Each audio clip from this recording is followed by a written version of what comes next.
Welcome to True Unseen Crime, where the truth hides in plain sight. If you're new here, don't forget to hit that subscribe button and turn on notifications, because the unseen is always closer than you think. Beneath it, new lines had begun to form, the jagged grin of a teddy bear's face. The Bear King wasn't gone. It was waiting, and this time it was smiling. The nightmares worsened. Monroe barely slept, and when he did, his mind became a twisted landscape of suffocating shadows and lifeless faces. And always the grin. The twisted bear's smile, jagged, stitched, and grinning wider each night, seemed burned into his thoughts. It felt like the Bear King was watching, waiting. But worse than the dreams were the glitches. It started small, Monroe's reflection blinking when he didn't. A shadow moving in the corner of his vision. His phone screen flickering to reveal that terrible, stitched grin. The Bear King was creeping in, and Monroe knew time was running out. The return of the Whisperer. Monroe returned to the FBI's Behavioral Analysis Unit, desperate for answers. But what he found was worse than he imagined. 2 agents, both assigned to the original Mr. Fuzzles case, had gone missing. One left behind a chilling voicemail. "He's here. The Whisperer. He's not done. The bear, it's inside. It's INSI. The message cut out. Monroe knew the Whisperer was still out there, and if the Bear King was using him to spread his influence, the threat was growing. The trail of terror. Tracking the Whisperer's movements led Monroe to a grim discovery, a series of disappearances following a twisted pattern. Each victim was connected to Hargrove's past, distant relatives, business associates, even old employees. And at every scene, authorities found a disturbing clue. A child's teddy bear, its face stitched into a chilling grin. The Crimson Eye wasn't just worshipping the Bear King, they were feeding him. The forgotten heir. One name stood out in Monroe's investigation. Evelyn Hargrove, an illegitimate daughter Charles Hargrove had hidden from the public. Evelyn had spent years in psychiatric care, claiming her father's fortune was cursed, that Mr. Fuzzles had been her father's twisted attempt to contain something far darker. Monroe tracked Evelyn to a remote cabin in the woods, guarded by layers of traps and motion sensors. She didn't answer the door. She simply slid a note under it. "The Whisperer has found me. If you're reading this, you're already too late." From within the cabin, Monroe heard faint whispers and something heavier, like footsteps dragging across the floor. The cabin confrontation. Monroe forced the door open. Inside, the walls were smeared with cryptic symbols, desperate prayers, and warnings. In the corner sat Evelyn, rocking back and forth, clutching a worn, faceless teddy bear. "He's here," she muttered. "He's already inside." Before Monroe could respond, Evelyn's eyes rolled back, and she began to speak in a voice that wasn't her own. "You should have stayed away, Curtis." Her head snapped toward him, her face twisting into a grotesque mockery of the bear's stitched grin. The air thickened, and the shadows began to move, curling and twisting like living smoke. In the darkness, 2 glowing red eyes flickered to life. The Bear King had arrived. The showdown. Monroe gripped the blade of St. Gallus and advanced. Evelyn's body convulsed, her face shifting between her own and that terrible grin. "You think you can stop me?" the Bear King's voice rumbled. "I am inside you, and when this body falls, I'll take yours next." The bear's grin seemed to stretch across Evelyn's face as her fingers twisted into claw-like shapes. But Monroe knew better now. The Bear King wasn't invincible, it needed hosts, bodies to survive. Monroe lunged forward, plunging the dagger into Evelyn's chest. The Bear King's scream shook the walls, a blast of black smoke erupting from Evelyn's mouth. The force sent Monroe crashing into the wall. Through the haze, Monroe watched as the smoke tried to crawl into him, tendrils of shadow reaching for his face. He clenched the dagger and dragged its blade across the crimson eye mark on his chest, slicing through the lines. The shadow recoiled with a shriek, twisting into a skeletal shape before vanishing into the ceiling rafters. The aftermath. Evelyn survived, barely, but she had no memory of Monroe or of the Bear King. But the FBI's records soon revealed something chilling. One of the missing agents had been found wandering the streets of Boston, whispering to himself in a low, guttural voice. On his chest was a fresh mark, not an eye this time, but a stitched grin. The Bear King was still moving. And Monroe knew one thing for sure. The next time they met, the Bear King wouldn't just be smiling. It would be hungry. The streets of Boston were quieter than usual that night, too quiet. Curtis Monroe could feel it. Something was coming.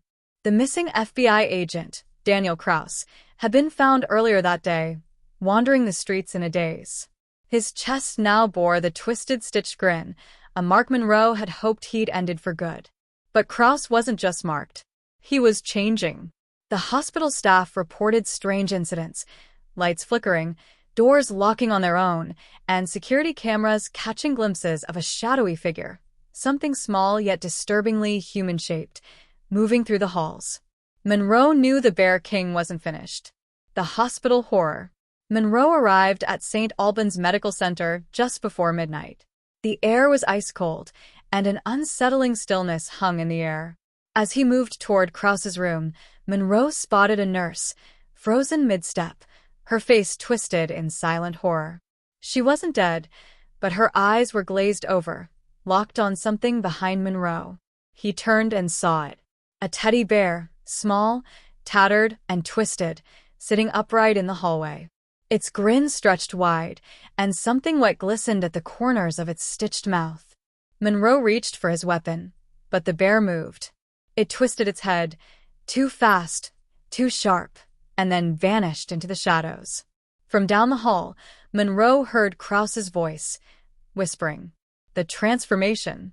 Kraus's hospital room was in shambles, bed overturned, furniture smashed. And there, huddled in the corner, was Kraus. His skin was pale, almost gray. His fingers had grown unnaturally long, nails jagged and blackened. His lips twisted into a horrifying grin, wide enough to tear the corners of his mouth. He's still hungry, Kraus whispered in a voice that wasn't his own. And he's inside. Welcome to True Unseen Crime, where the truth hides in plain sight. If you're new here, don't forget to hit that subscribe button and turn on notifications, because the unseen is always closer than you think. Monroe barely had time to react before Kraus lunged, unnervingly fast. Monroe dodged, but Kraus's twisted fingers slashed across his shoulder, leaving a burning gash. But Monroe wasn't fighting Kraus. He was fighting something worse. Kraus's shadow stretched unnaturally, tendrils curling across the walls, forming twisted faces that grinned back at Monroe. The Bear King's influence was spreading. Warning. As Monroe stood over Kraus's motionless body, a voice echoed from the corner of the room. You're too late, Curtis. Monroe spun around. There, standing in the shadows, was a figure in a crimson hood, the Whisperer. He's hungry now, and you've only made him stronger. Before Monroe could react, the Whisperer stepped back into the shadows and vanished, leaving behind a chilling message scrawled across the wall in smeared red ink. The Bear King feeds tonight. The final twist. Monroe raced outside, but the Whisperer was gone. Yet something else stopped him cold. On the hospital's front steps sat another teddy bear, but this one was different. Larger, with two bright, button eyes that seemed to follow him. Its stitched grin stretched impossibly wide. And tucked between its paws was a scrap of paper with just 3 words scrawled in shaky handwriting. The hunger spreads. The Bear King wasn't finished. He was multiplying. The message haunted Monroe. The hunger spreads. He knew what it meant. The Bear King was no longer confined to a single host. It was multiplying, feeding, spreading its curse across the country. And Monroe feared he was already too late. The Forgotten Town. Monroe's investigation led him to a small, forgotten town in Vermont, a place called Grimsby Hollow. The town had been abandoned for decades, yet strange reports surfaced: missing hikers, vagrants found dead with twisted grins, and whispers of a strange cult gathering in the shadows. Monroe knew this was where the Whisperer had gone, and where the Bear King was preparing to unleash something far worse. The Crimson Gathering. Grimsby Hollow's streets were silent, the buildings weathered and hollow. But Monroe wasn't alone. Figures cloaked in crimson robes moved like shadows through the alleyways. The Crimson Eye. They were preparing for something, a summoning. As Monroe followed them, he noticed teddy bears, dozens of them, perched in windows, hanging from lampposts, stuffed into mailboxes. Each one had the same twisted grin stitched across its face. The Bear King's influence was everywhere. The ritual begins. Monroe found the cult gathered inside an old church, its stained glass windows replaced with crimson cloth. Candles flickered in unnatural patterns, and at the altar, the Whisperer stood, holding a twisted teddy bear twice the size of Mr. Fuzzles. Its button eyes seemed to pulse with life, and its stitched grin stretched so wide it split the fabric. The Whisperer's voice echoed across the room. The king is ready to walk again, and this time, he won't need a host. Monroe felt the air thicken as the shadows began to rise, faces grinning from the walls, eyes glowing red. The Bear King's presence was no longer confined to a body. It was becoming a living force. The final stand.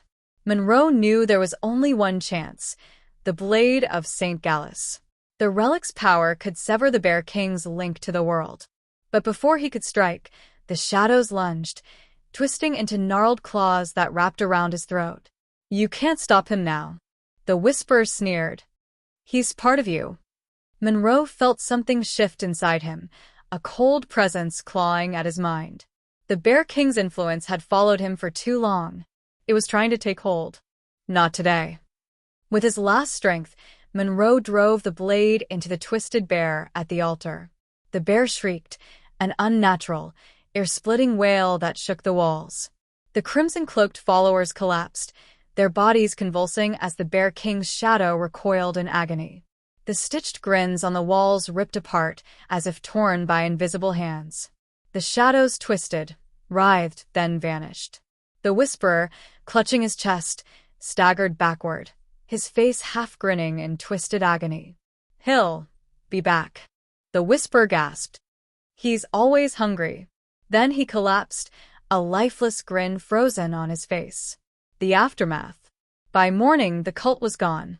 Authorities found the bodies of the Crimson Eye followers inside the church, all dead, each with a stitched grin torn across their faces. The twisted bears that once filled Grimsby Hollow were gone, except one. Monroe found it sitting on the church steps, a small, button-eyed bear with a faint, crooked smile. Its seams were torn, stuffing spilling from its chest. Monroe lifted the bear, half expecting it to move. Instead, he found something tucked inside, a slip of paper with a chilling message. The hunger sleeps for now. Epilogue: The Bear King's Whisper. Weeks later, Monroe sat alone in his apartment, exhausted but relieved.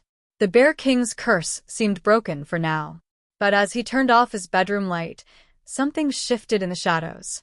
A faint whisper echoed from the corner of the room, and there, on the floor, sat a familiar sight.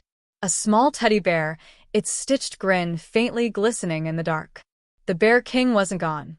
He was watching. The whisper followed Monroe for days. Faint, but relentless. Every night, it crept closer, a dry, rasping voice that slithered through his mind. He's still hungry, and now he knows her name. Monroe couldn't sleep. The bear from Grimsby Hollow was locked in a secure vault deep inside the FBI's Boston office, yet the whispers never stopped. And then, people started disappearing. The vanishing. It started with a nurse from St. Albans Medical Center, the same woman Monroe had seen frozen in terror the night he fought Kraus. Her husband reported waking up to find their front door wide open and a single, stuffed bear sitting on their doorstep. Next came an agent from Monroe's own team, Agent Peterson.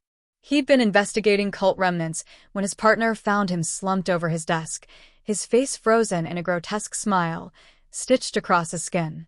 But the most chilling clue? Peterson's security badge was missing, and surveillance footage showed him walking alone into the FBI vault where the bear had been stored. The bear was gone. The forgotten cult. The Crimson Eye's remnants were regrouping. Monroe knew it.